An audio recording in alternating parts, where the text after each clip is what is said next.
Assalamualaikum, salam sejahtera dan selamat kembali semula ke channel Abang. Terima kasih sangat-sangat sudi nak dengarkan cerita yang Abang nak sampaikan hari ini.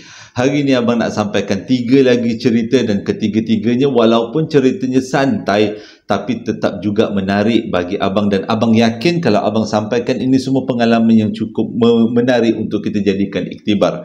Jadi sebelum kita mulakan cerita, marilah kita sama-sama berdoa kepada Allah Ta'ala. Semoga Allah panjangkan umur, murahkan rezeki, berikan kesihatan yang baik untuk kita semua dan permudahkan segala urusan kita dunia dan di akhirat. Dan semoga Allah memberikan syurga buat mak ayah kita. Jadi tambah doa, semoga Allah merahmati keseluruhan negara kita dan juga negara-negara yang lain. Semoga tetap aman damai. Jadi tanpa membuang masa, Abang akan mulakan cerita kali ini dengan A'udzubillahi minasyaitonirrajim. Bismillahirrahmanirrahim. Cerita yang pertama disampaikan oleh Aiman, berlaku pada tahun 2012 dan katanya cerita ini berasal daripada Berpahang. Dia pada waktu tu belajar dekat kolej dekat kawasan Bera dan dia ambil bidang kulinari. Kalau dalam bidang masakan-masakan lah tu dia kata. Dia kata memang dia seronok aja belajar dekat situ, tak ada apa masalah pun. Walaupun dia kata selalu dia dengar benda-benda pelik. Lah kalau mana-mana lah kita pergi tempat belajar, memang kita mesti dengar benda-benda pelik yang benda-bendanya semua berkaitan dengan alam sebelah. Tapi Aiman kata walaupun dia dengar benda-benda pelik, dia anggap itu sebahagian daripada pengalaman yang mungkin dia akan jumpa. Tapi dia selalu berdoa supaya dia tidak berjumpa, sebab dia kata dia bukan seorang yang berani. Dia sepesen dengan abang, tak berani, sama-sama tak berani, tapi duk cerita seram. Jadi dia kata pada waktu tu, hari kejadian tu, dia kata dia berdua sahaja tinggal dekat dalam kawasan asrama. Semua budak-budak dah balik sebab pada waktu tengah cuti mid semester, tengah cuti bukan mid semester, cuti belajar. Salah sebut, cuti persediaan belajar. Baru sebut. Waktu tu dia orang semua nak peperiksaan akhir. Jadi memang menjadi kebiasaan kolej tempat dia belajar, sebelum peperiksaan terakhir, pelajar-pelajar akan diberikan cuti selama 1 minggu. Tujuannya adalah untuk release tension, untuk bagi tenang-tenang hati sebelum masuk ke dewan peperiksaan. Begitu juga dengan terjadi pada waktu tu. Sepatutnya Aiman dengan kawan-kawan dia semua balik ke kampung masing-masing, rumah masing-masing. Tujuannya untuk bagi release tension sebelum mulakan peperiksaan besar. Tapi Aiman kata pada waktu tu dia masih lagi belum belajar banyak benda, belum study banyak benda, dan dia bercadang untuk tinggal dekat kolej, dan dia mendapat kelulusan daripada pihak kolej itu sendiri. Dan disebabkan untuk tidaklah terlalu takut, dia ajak kawan baik dia sama-sama tinggal dekat kolej yang sama untuk sama-sama stay dekat situ dalam masa tempoh seminggu. Jadi diorang akan belajar bersama-sama berdua lah, Aiman dengan kawan dia. Seluruh asrama memang kosong, tak ada orang. Nak jadi cerita, pada waktu tu tandas satu level dengan dia rosak. Yang ada tandas dekat level kedua. Dia duduk dekat level pertama. Nak tak nak, kalau nak kencing, nak buang air, nak mandi, dia kena naik ke tingkat kedua. Pada awalnya siang memang dah tak ada rasa apa-apa takut. Tapi bila waktu malam, mulalah rasa macam dah tak sedap hati. Pada hari Rabu dalam minggu tu, waktu tu dah nak dekat peperiksaan, dia ulang kaji, sampaikan dia lupa nak mandi. Dia sedar dia belum mandi, lebih kurang pukul 10 malam. Nak tidur terus, badan gatal-gatal, tak sedap. Nak tak nak kena mandi juga. Jadi dia minta lah, tanya dengan kawan dia, boleh tak temankan dia mandi. Kawan dia kata, jangan takutlah. Dia kata, kau je lah mandi sorang-sorang sebab aku ada benda lagi yang belum study. Puja lah dah. Puas juga pujuk. Puja adalah gabungan puas dengan juga. Puas juga puja. Puas juga dia pujuk kawan dia, temankanlah. Dia nak mandi seorang-seorang takut. Tapi kawan dia kata, aku banyak lagi study, benda nak study. Kalau kau nak mandi, kau mandi je lah. Kalau tak, kau tidur je lah. Salin-salin baju, tidur je. Buat tak tahu je. Badan gatal-gatal. Otak penuh dengan benda nak study. Dia pula tak boleh nak tidur kalau tanpa mandi. Dah pukul 10 malam. Pujuk punya pujuk tak jalan. Nak tak nak kena juga pergi mandi.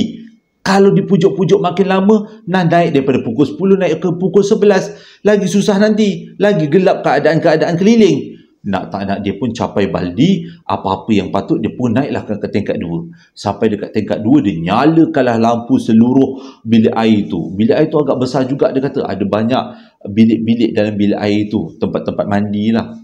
Banyak juga dia nyalakan keseluruhan tempat tu. Memang menjadi kebiasaan lah. Kita kalau dalam keadaan takut, mulalah dekat tempat yang tak ada orang, kita akan buat bising. Sama ada kita laga-lagakan baldi ataupun kita buka air pipe. Begitu juga dengan Aiman. Dia buka semua air pipe yang ada dekat tandas dia.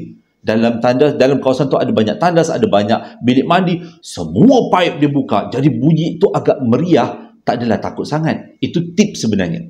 Walaupun membazir. Jadi dia kata bila dah buka semua pipe tu baru dia rasa lega. Seolah-olah macam kawan-kawan dia duduk mandi sama dengan dia juga. Sama-sama. Pintu paling depan, iaitu pintu utama bilik air, dia dah kunci siap-siap untuk mengelakkan daripada orang masuk. Ataupun dia kata binatang. Ataupun apa-apa benda lah pula. Jadi dia boleh mandi dengan aman. Sebab ditemani dengan bunyi air yang jatuh. Ditemani dengan bunyi air dan juga pintu yang tertutup. Dia rasa lega bila dia dapat mandi. Jadi dia pun tambah satu lagi, nyanyi. Sambil nyanyi, bunyi air, mandi. Jadi hilanglah rasa takut dia. Mandilah dia. Waktu tu dia kata, dia tengah menyabun satu badan, dia tengah bersempu-sempu. Tiba-tiba dia dengar bunyi tandas sebelah, paipnya ditutup. Dia diam lagi, sebab ada lagi paip-paip lain. Meriah lagi lah kan. Tiba-tiba dia dengar lagi, paip-paip lain. Semuanya dah ditutup air. Keadaan dalam bilik air itu betul-betul rasa sunyi. Hanya air yang keluar daripada bilik mandi Aiman saja yang memecah kesunyian. Dengan kata lain, bilik air yang lain-lain tu, tandas yang lain-lain tu, bunyi airnya seperti dah ditutup semuanya. Waktu tu Aiman rasa macam tak sedap hati. Dia nak keluar, nak tengok sama ada pipe tu pecah, bocor ataupun apa benda-benda lah yang buruk berlaku pada pipe tu. Dengan keadaan pintu depan dah berkunci, dengan keadaan dia bersabun satu badan tanpa seurat benang, dia pun keluarlah daripada bilik air nak tengok apa yang terjadi dekat luar daripada bilik air tu. Kenapa air semua senyap? Waktu dia buka pintu bilik air, dia pun jengah. Dia nampak gula-gula berdiri di tengah-tengah laluan bilik air. Mujur gula-gula tu bukan berdiri dekat tepi pintu. Pada waktu tu dia kata dia tak fikir apa lagi. Dia terus lari tanpa dia sedar dia tak pakai apa-apa. Dia lari keluar daripada bilik air. Dia tak menghala ke bilik tau. Dia menghala ke Pak Gan. Entahlah dia kata otak dia waktu tu dah tak boleh proses, dah tak ingat apa-apa. Nak baca pun dalam bilik air dah tak ingat, subhanallah, dah tak ingat. Dia nampak, dia kata benda tu macam kain tapi agak tinggi. Cumanya dia berikat atas, berikat bawah. Yang tengah-tengah tu nampak macam kurus je. Tapi yang dia tahu itu adalah gula-gula. Tak tunggu panjang, lari. Sampailah dekat Pak Gad. Waktu tu yang jaga Mak Gad. Dengan Mak Gad mengucap panjang siap baca surah Al-Fatihah, dia ingat hantu yang datang. Dah tertogel-togel datang dengan bersabun satu badan kan. Memang ingat makhluk alam sebelah lah kan. Mana ada manusia jalan togel-togel selain daripada orang gila.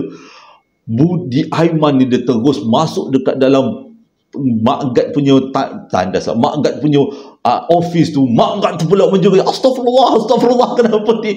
Baru dia sedar yang dia tak pakai apa-apa. Cepat-cepat dia tutup bahagian-bahagian tertentu. Dia tersempat, ada hantu, tolong saya.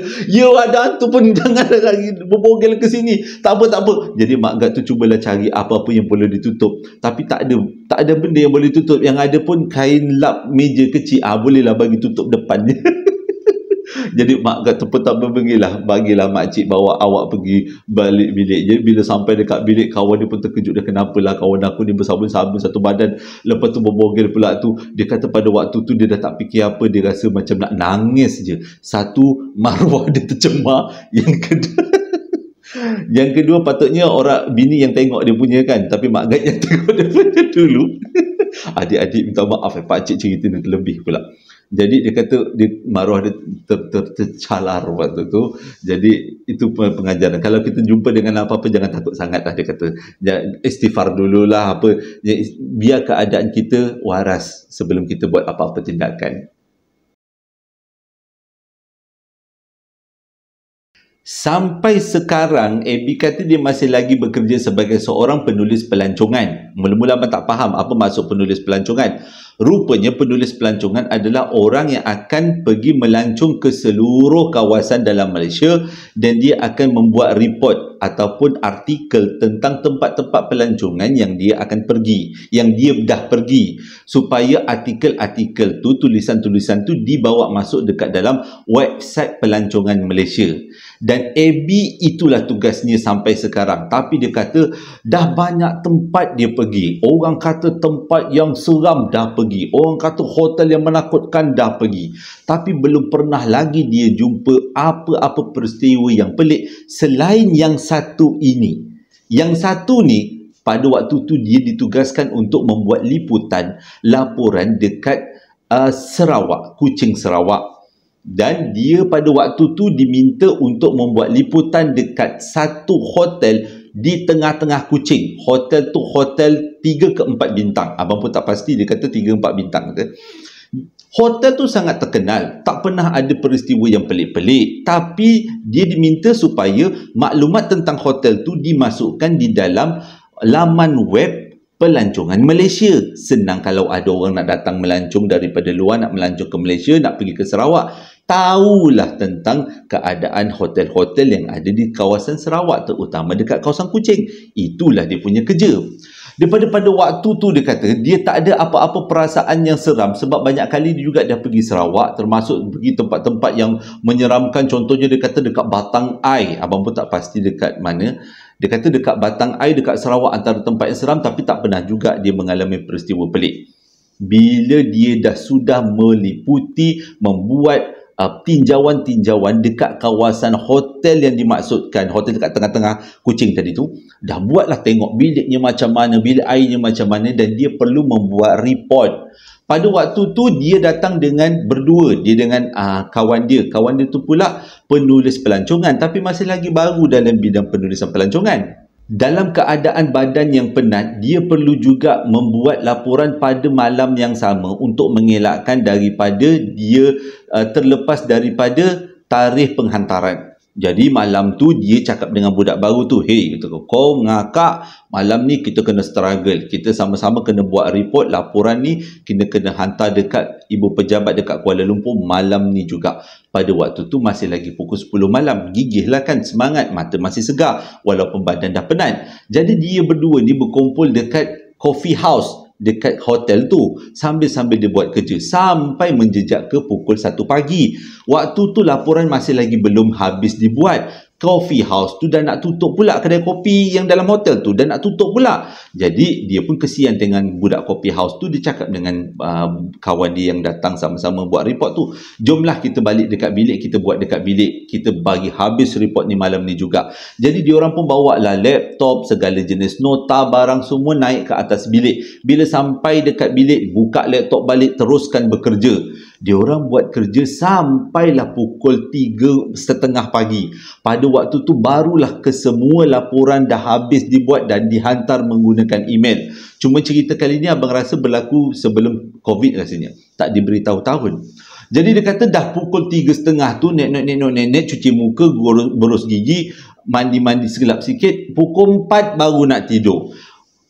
Diorang tak berani. Kemana diorang pergi, kata Abby, kemana mereka pergi, mereka tak akan tidur dalam keadaan bilik yang bergelap. Sebab kita tak tahu bilik yang sejarah bilik itu. Jadi diorang nyalakan lampu tidur yang terletak di kiri dengan kanan katil sebelum diorang tidur. Katilnya pula bukannya katil queen, katil single-single. Jadi dengan kata lain, di antara dua katil ini akan ada satu ruang tengah yang kosong. Pada waktu tu dia tengah baring, belum tidur. Dia kata memang dia belum tidur. Dia yakin 100% dia belum tidur. Dia nampak dalam keadaan samar-samar, dia nampak kepulan asap-asap hitam keluar daripada bilik air dan mengelilingi ruang bilik itu. Dia tengok aje, kenapa pula ada asap-asap hitam? Nak kata dia takut tak, tapi dia terfikir ada benda yang terbakar ke dalam bilik air tu, tapi tak ada bau hangus. Jadi dia tengoklah keadaan bilik tu semakin lama semakin dipenuhi dengan kepulan asap. Dia tak buat apa-apa, dia terus saja tengok dan dia perhatikan apa yang akan berlaku seterusnya. Kepulan-kepulan asap tu berlega-lega di sekeliling bilik dan akhirnya kepulan asap tu pergi menumpuk dekat tengah-tengah ruang di antara dua katil. Katil dia dan juga katil budak junior tadi. Kepulan asap tu berkumpul dan membentuk sesuatu, iaitu makhluk yang tidak berjasad. Macam asap-asap tebal.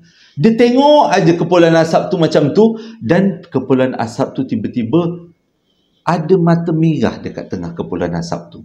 Dia dah pelik dah. Yang aku nampak ni hantu ke bukan? Jadi dia relax je. Dia tengok aja apa benda dia nak buat. Dalam hati dia dah mula berzikir. Subhanallah, Allahu Akbar. Untuk mengelakkan benda-benda buruk berlaku kan. Jadi waktu dia berzikir, tiba-tiba dia terdengar satu benda yang sangat kuat. Macam bunyi benda meletup. Bom! Macam tu. Dan dia terus bingkas bangun daripada tempat tidur dia. Waktu tu azan subuh. Dia terdiam. Yang dia nampak tadi tu mimpi ke bukan? Ataupun bayangan? Ataupun dia tertidur? Dia termimpi-mimpi? Tapi dia nampak benda tu memang jelas. Mungkin kerana dia penat sangat kot. Jadi dia diamkanlah peristiwa tu. Waktu sarapan pagi, budak junior yang datang sama-sama tidur sebilik dengan dia tanya, Kak, malam tadi saya mimpi lah kak. Saya mimpi saya nampak ada kepulan asap masuk dekat dalam bilik kita. Dia pun diam. Oh dik, kau nampak juga ke?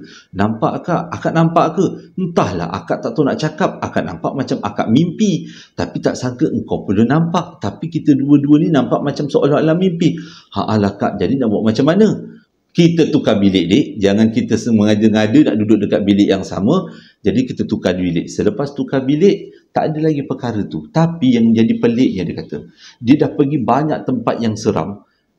Rupanya pengalaman seram yang dia dapat bukanlah berasal daripada tempat yang seram, tapi tempat yang tidak dijangka-jangka, iaitu satu hotel dekat tengah-tengah Bandar Kuching yang memang tak pernah ada cerita seram. Cerita yang ketiga ni memang betul-betul cerita mengimbau. Abang suka betul dapat cerita ni. Berlaku dekat Selangor. Dekat Selangor tahun 1991. Ada yang cakap abang ni teror Jawa. Betul, bapak abang orang Jawa. Okey, sambung cerita. Cerita ni, watak yang minta dia gunakan adalah nama samaran. Jadi abang pilih di antara penonton-penonton, ada yang minta abang gunakan dua nama, iaitu nama Syah dan juga Irah. Jadi ini adalah dua watak utama untuk cerita kali ni. Yang sampaikan kepada abang ni namanya adalah Syah. Dia kata ini adalah pengalaman dia waktu dia bercinta zaman-zaman kerja kilang dulu. Sekarang dia dah cukup tua lah, 91. Waktu tu dia masih lagi umur 20-an. Dia bekerja dekat satu kilang dan dia berkenalan dengan seorang budak perempuan yang memang cukup cun melecun dekat kilang tu. Ramai orang yang suka nak berkawan dengan budak perempuan tu. Pada waktu tu kebanyakan daripada budak perempuan, orang perempuan belum lagi bertudung. Maksudnya mungkin kesedaran dalam agama Islam masih lagi belum kukuh sangat pada waktu tu kan. Jadi kebanyakan orang free hair, rambut panjang-panjang. Tapi Irah ni lain. Dia bertudung setiap kali pergi ke kilang. Setiap kali datang kerja pergi ke kilang. Pualah dia ejas-ejas, kata Syah. Ejas punya ejas dapatlah dengan makwa dia ni. Oh memang bercinta seronok habislah. Setiap hujung minggu bawa pergi jalan, pergi tengok wayang, pergi makan-makan. Tapi dia kata waktu bercinta tu tak adalah dia dapat berbelanja mewah sangat. Pada waktu tu kilang, dia kata gaji, punya anjing lah. Kilang pada waktu tu dia punya gaji lebih kurang 500-600 je. Kalau buat OT dapatlah, dia kata dalam 1000 lebih. Banyaklah jugalah 1000 lebih. Tak sampailah 2000 dia kata. Dan itu pun dah cukup lah dia kata untuk menampung kehidupan dia. Walaupun dekat Selangor kan dapatlah belanja makwa je. Tapi dia kata hubungannya tak berapa nak lancar sangat dia dengan Irah ni. Sebab Bukanlah Irah ni mata duitan, tapi Irah ni teringin kalau nak dibawa makan kat tempat mahal, beli barang mahal, tapi dia tak mampu. Benda ni macam berlanjutan, akhirnya banyak berlaku pergaduhan sewaktu diorang bercinta tu. Gaduh, ada yang tak puas hati sikit kecil benda pun boleh gaduh. Jadi nak buat macam mana? Akhirnya pada satu hari dia kata dia bawa Irah ni balik daripada tempat kerja naik motor sampai dekat depan rumah sewa Irah ni. Irah cakap, "Inilah last Abang Syah bawa saya. Rasanya kita dah tak sesuai lagi untuk jadi pasangan. Okay, baiklah kita putus. Abang bawa haluan abang, saya bawa haluan saya." Syah kata pada waktu tu, kalaulah depan dia ni ada bangunan 10 tingkat, boleh jadi dia akan terjun. Dia punya kecewanya sangat-sangat sebab dia sayang dengan Irah gila-gila. Tapi dia fikir dia masih lagi ada iman. Tak boleh lah buat macam tu, berdosa. Mati bunuh diri bukan benda yang baik kan dia tu.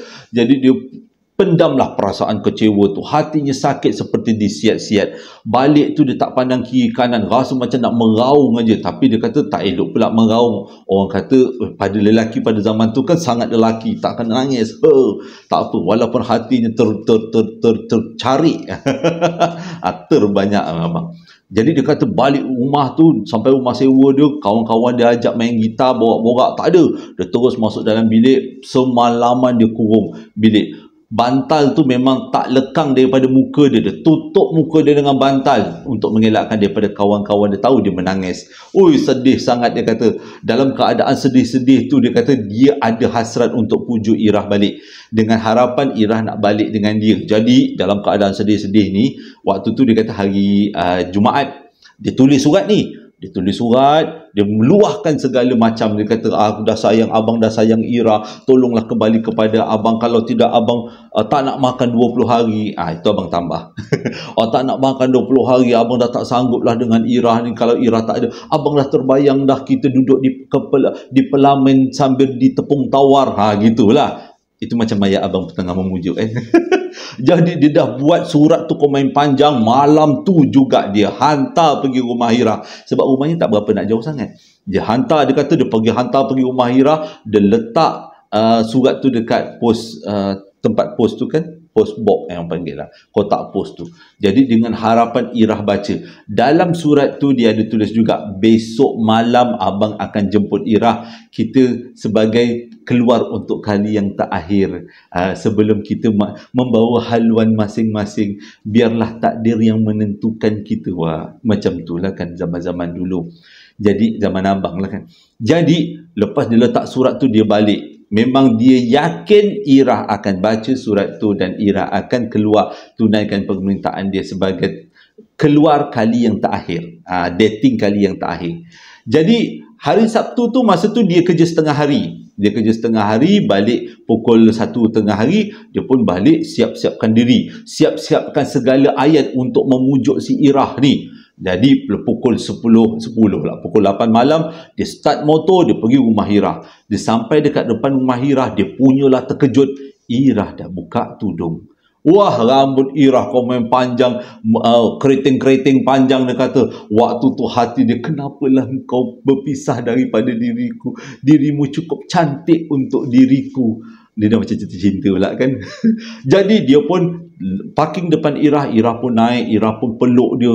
Tak pernah-pernah Irah peluk, tapi kali ni Irah buka tudung, Irah peluk. Ya Allah, dia kata tak tahu nak cakap kenapalah perpisahan ini berlaku. Sampailah dia mula-mula nak ajak nak pergi makan, tapi disebabkan tengok Irah tu dah keadaannya macam tu, dia pun teruslah pergi ke Tasik. Dia beritahu Tasik ke nama Tasik tu ke abang, tapi abang tak tahu nak sebut sebab abang terlupa nama Tasik tu. Dia ada tulis dalam email tu.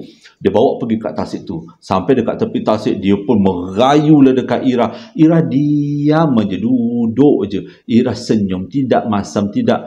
Jadi dia pegang tangan Irah. Sebab tadi Irah dah peluk dia kan. Maksud ada kekuatan lah. Dia pegang tangan Irah, dia cium tangan Irah. Dia tolonglah, dia kata Irah tolonglah, terima dia seadanya. Irah diam aja. Irah tak nak cakap apa-apa pun. Tapi bila dah menangis-nangis dan melalak-lalak tu, dia cakap dengan Irah, tak jalan juga kan. Dia pujuk tak jalan juga. Jadi dia kata, tak apalah kalau Irah tak nak dengan abang, tak apalah Irah, abang redha, dia kata. Jadi dia pun duduk sebelah Irah. Tapi Kali ni dia duduk membelakangkan Irah. Dia tak berani dan tak sampai hati nak tengok muka Irah lagi. Dia membelakangkan Irah. Dia dengan harapan dia kata Irah peluk dia sekali lagi buat kali yang terakhir. Tapi tak ada pelukan daripada Irah. Dia pun toleh belakang tengok Irah dah tak ada. Rupanya Irah dah berjalan, dah meninggalkan dia. Oh, sedihnya, dia kata tak tahu nak cakap. Dan dia pun terus start motor. Dia tengok kiri kanan, cari-cari Irah. Irah pun tak ada. Dia start motor balik. Bila dia balik tu, esoknya hari Isnin, dia pun jumpalah Irah terserempak dekat kilang. Dia tanya dengan Irah. Dia kata, balik dengan siapa malam hari tu? Irah pun pelik. Balik dengan siapa? Yelah, hari malam hari tu kita keluar, balik dengan siapa? Balik, kita keluar, kita tak keluar lah bang. Kita kan dah putus. Kan kita nak bawa haluan masing-masing. Tak, Irah hari tu naik motor dengan abang. Irah tak pakai tudung. Irah peluk abang daripada belakang. Pelik muka Irah. Abang gila, saya buka tudung. Saya bertudung, senang-senang saya nak buka. Dia kata, iya, abang tahu rambut Irah ekal mayang panjang. Abang tengok Irah, abang rasa macam menyesal kalau kita putus di tengah jalan. Bang, rambut Irah pendek. Bila masa rambut Irah panjang dan rambut Irah bukan ikal-ikal, rambut Irah lurus. Tu kawan-kawan perempuan kata, ha'alah bang, rambut Irah lurus, mana ada ikal-ikal, dan rambut dia pendek dan bukannya panjang yang macam abang cakap. Waktu tu Syah macam, aku jumpa dengan siapa malam tadi? Dia tanya, Irah baca tak surat yang abang hantarkan? Aku kata, oh, surat? Abang hantar surat? Tak ada pun abang hantar surat. Ya, abang hantar dekat rumah Irah. Irah mesti dapat surat tu. Sebab itu dalam surat tu abang minta Irah keluar sama dengan abang. Dia cerita semua cerita. Abang salah hantar surat kot, dia kata. Ke abang hantar dekat rumah orang lain? Dia kata, iya, abang hantar dekat rumah Irah. Jadi petang tu bila habis kerja pukul 7 malam masa tu, dia pergi rumah Irah balik. Dah tak balik sayang dah. Pergi rumah Irah balik. Baru dia perasan dia tersalah letak surat. Surat yang dia letak tu adalah dekat rumah sebelah. Surat tu masih ada lagi dekat situ. Dan rumah sebelah adalah rumah bekas, penghuninya adalah orang dah tak ada dekat situ, rumah kosong. Dan dah lamalah kosong. Sejak Irah duduk sebelah rumah tu, memang rumah sebelah tu memang tak ada orang. Kata Irah, sejak dia pindah situ, sebelah rumah tu memang tak ada orang. Mungkin dia kata tak perasan. Syah tak perasan tersalah letak rumah sebab bentuk rumahnya lebih kurang sama. Dan waktu dia letak surat tu adalah waktu malam. Memang tak nampak. Jadi dengan kata lain, Syah kata, dengan siapa yang dia keluar pada malam tu? Hantu ke? Dia kata memang rupa Irah. Cumanya rambut panjang, ikal, dan dia agak seksi. Tapi kalau ikut wujud sebenar, Irah orangnya sopan. Dan dia anggap yang dia jumpa tu adalah sesuatu makhluk yang menyamar sebagai Irah. Kisah cinta dia dengan Irah tak berjalan lancar dan putus tengah jalan. Dan dia pun dah sekarang ni dah berkahwin, dah berkeluarga dengan orang lain lah, orang yang dicintai.